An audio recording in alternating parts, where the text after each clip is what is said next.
They came to her trembling, kings, generals, and philosophers, waiting for a voice that spoke from the gods. A single whisper from her could start wars, crown rulers, or doom empires. She didn't wear a crown or command armies. She sat above a crack in the earth, breathing in invisible fumes, and the world believed her words were divine. But behind the prophecy was something far darker. This is the story of the Oracle of Delphi, the woman who made the ancient world kneel.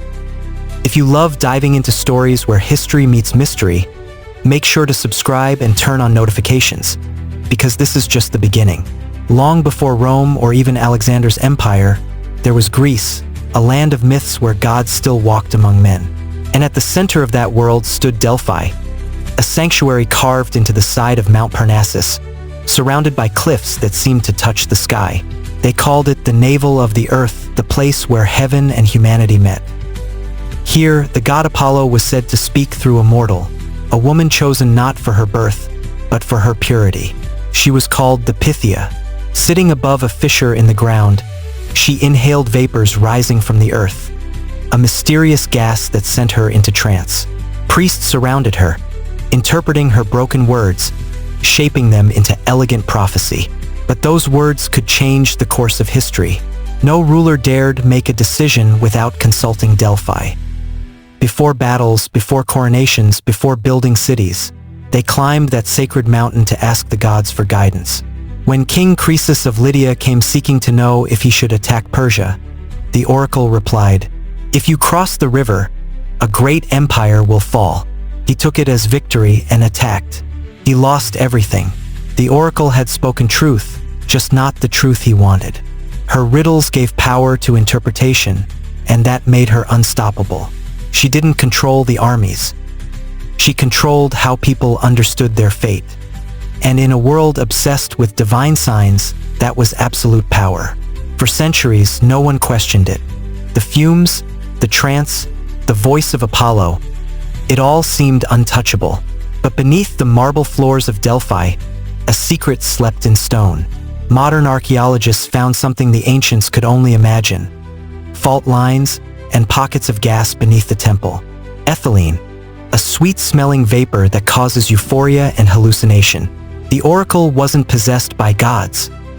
She was intoxicated by the earth itself. But maybe that was the point, because to the Greeks, nature and the divine weren't separate. The earth was a god, and her voice, trembling, divine, cryptic, was the sound of humanity reaching into the unknown. Every empire fears what it cannot control, and Delphi controlled everything.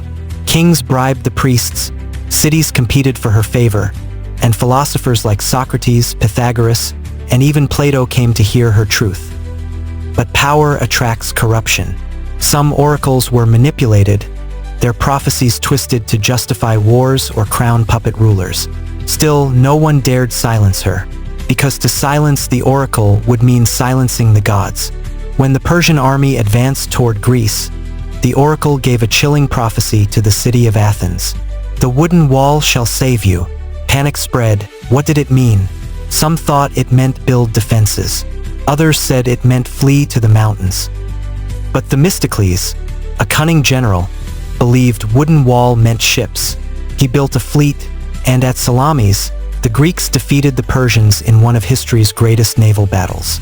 A single riddle had changed the fate of the Western world. And once again, the oracle had proven her power, not as a god, but as a mirror of human faith. But nothing divine lasts forever. As Greece fell under Roman rule, faith began to fade. New gods rose. New empires demanded new truths. By the 4th century AD, as Christianity spread, the Oracle of Delphi fell silent. The last Pythia whispered her final prophecy: "All is ended. Apollo's temple shall fall, and with it the light of prophecy." The fissure sealed, the gas stopped rising, and the temple crumbled into ruin. The voice that once ruled kings was gone, leaving only echoes in stone. But maybe it never truly died, because people still chase prophecy, in markets, in politics, in the glow of a screen. We still seek voices that tell us what's coming next, even when they speak in riddles. The Oracle of Delphi reminds us of something eternal.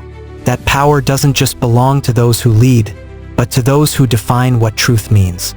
So the next time someone claims to know your fate, ask yourself, are they speaking for the gods or for themselves? If the story made you think, leave a comment and tell us what truth you'd have asked the Oracle. Thanks for watching. Don't forget to subscribe and turn on notifications now.